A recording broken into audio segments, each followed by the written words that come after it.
নতুন একটি জব নিউজে আপনাকে স্বাগতম। পরিসংখ্যান ব্যুরো নিয়োগ বিজ্ঞপ্তি প্রকাশ করা হয়েছে 2024 সালে। বাংলাদেশ পরিসংখ্যান ব্যুরো 21টি পদে 714 জনকে নিয়োগ প্রদান করা হবে। এটি একটি পূর্ণ নিয়োগ বিজ্ঞপ্তি। এই বিজ্ঞপ্তিটি 2023 সালে প্রকাশ করা হয়েছিল। পদের নাম সিনিয়র নকশাবিদ, পদসংখ্যা 1টি। পদের নাম কম্পিউটার অপারেটর, পদসংখ্যা 4টি। বিজ্ঞান বিষয়ে স্নাতকোত্তর ডিগ্রি থাকতে হবে। পদের নাম পরিসংখ্যান সহকারী, পদসংখ্যা 102টি। পরিসংখ্যান, অর্থনৈতিক, গণিত বিষয়ে স্নাতকোত্তর ডিগ্রি থাকতে হবে। জুনিয়র পরিসংখ্যান সহকারী, পদের সংখ্যা 416টি। পরিসংখ্যান, অর্থনীতি ও গণিত সহ স্নাতকোত্তর ডিগ্রি থাকতে হবে। পদের নাম নকশাবিদ, পদসংখ্যা 1টি। ভূগোল বা পরিবেশ বিজ্ঞান বিষয়ে স্নাতকোত্তর ডিগ্রি থাকতে হবে। পদের নাম ইনুমারেটর, পদসংখ্যা 60টি।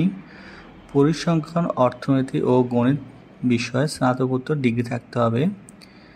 পদের নাম এডিটিং অ্যান্ড কোডিং অ্যাসিস্ট্যান্ট, পদসংখ্যা 10টি। পরিসংখ্যান বা অর্থনীতি বা গণিত বিষয়ে স্নাতকোত্তর ডিগ্রি থাকতে হবে। পদের নাম হিসাব রক্ষক, পদসংখ্যা 2টি। বাণিজ্য বিভাগে স্নাতকোত্তর ডিগ্রি থাকতে হবে। পদের নাম ক্যাশিয়ার, পদসংখ্যা 5টি। বাণিজ্য বিষয়ে স্নাতকোত্তর ডিগ্রি থাকতে হবে। পদের নাম ক্যাশিয়ার কাম ইউডিএ, পদসংখ্যা 1টি। বাণিজ্য বিষয়ে স্নাতকোত্তর ডিগ্রি থাকতে হবে। পদের নাম ষাট মুদ্রাক্ষিক কাম কম্পিউটার, পদসংখ্যা 10টি। উচ্চ মাধ্যমিক পরীক্ষা উত্তীর্ণ হতে হবে।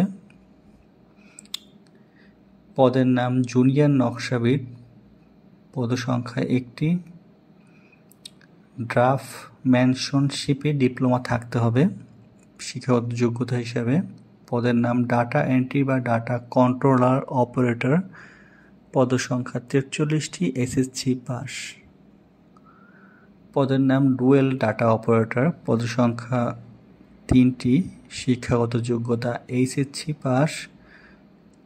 পদের নাম কম্পিউটার মুদ্রাক্ষরিক, পদসংখ্যা 8টি। শিক্ষাগত যোগ্যতা এইচএসসি পাস।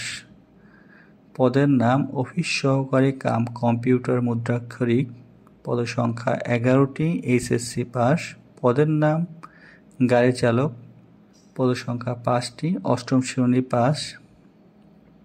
পদের নাম মেশিন ম্যান, পদসংখ্যা 1টি। SSC pass. পদের নাম চেইনম্যান, পদসংখ্যা 58টি। HSC pass. পদের নাম অফিস সহায়ক, পদসংখ্যা 23টি। SSC pass. পদের নাম লোডার, পদসংখ্যা 2টি। JSC pass.